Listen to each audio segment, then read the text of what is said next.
యేసుతో అనుదినం శిష్యత్వంలో ఎదుగుట. ప్రార్థనా మూలాలను వెతికి పట్టుకుందాం. మనం చేసే ఆఖరు పని చదివి ధ్యానించడానికి ఫిలిప్పీ 4:1-13.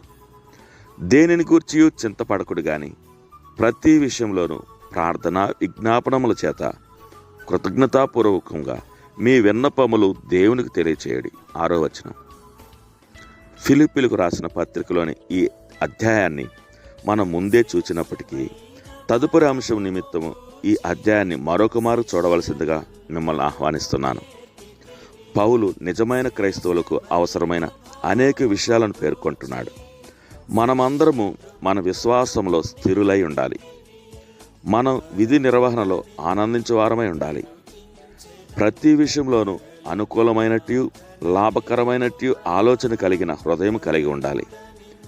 దేవుని న్యాయవిధులను అంగీకరించి వాటిని మన జీవితాలలో అన్వయింపు చేసుకుంటే మన హృదయాలు దేవుని యొక్క పరిపూర్ణమైన శాంతితో నింపబడును. మనము ఏ స్థితిలో ఉన్నను ఆ స్థితిలో సంతృప్తి కలిగి నేర్చుకొనవలను. మనం ఇవన్నీ కలిగి ఉండాలి. కానీ మనలో ఎంతమంది వీటిని అనుభవపూర్వకంగా పొంది ఉన్నారు? సమస్యలు కొండల్లా పెరిగిపోతున్నాయి, చింతలు పెరుగుతున్నాయి, విచారాలు కిందికి లాగుతున్నాయి, చికాకులు లతల్లా అల్లుకుపోతున్నాయి. మనం ఏం చేద్దాం? తరచుగా ఆఖరణ మనం సహాయం చేయమని దేవుని ప్రార్థిస్తాం.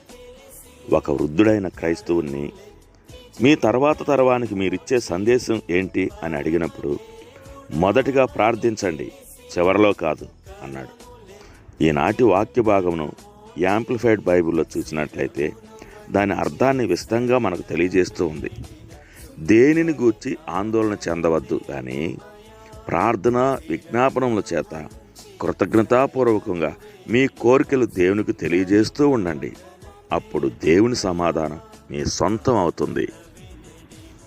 మనము పౌలు యొక్క సందేశానికి ఇలా వివరణ ఇవ్వవచ్చు.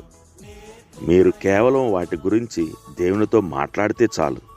మిమ్మల్ని ఎంతగానో బాధిస్తూ ఉండే ఆ చికాకులు చింతలు, మిమ్మల్ని అంతర్మదానానికి గురి చేసే ఆ సంఘర్షణలు అన్నీ ఒక్కసారిగా చెదరగొట్టబడి వాటి స్థానంలో దేవుని పరిపూర్ణమైన శాంతి, దానితో పాటు మీరు కోరుకునే ఇతర లక్షణాలన్నీ వచ్చి చేరతాయి. విషయం నీకు అర్థమైందా? ప్రార్థన ద్వారా నీ అంతరంగంలోనున్న సంక్షోభం పరిపూర్ణమైన శాంతిగా మారిపోతుంది. అందుకే ఇది చివరగా ఆశ్రయించవలసిన విషయం కాదు, ఇదే మొట్టమొదటి అవసరత. తండ్రి, నేను కష్టాల్లో ఉన్నప్పుడు తరచుగా ఎంతో బాధపడిన మీదటనే చివరగా ప్రార్థన చేస్తున్నాను. అయితే మొదటే ప్రార్థన విజ్ఞాపనలతో మీ చెంతకు రావాలని అర్థం చేసుకోవడానికి నాకు సహాయం చేయండి.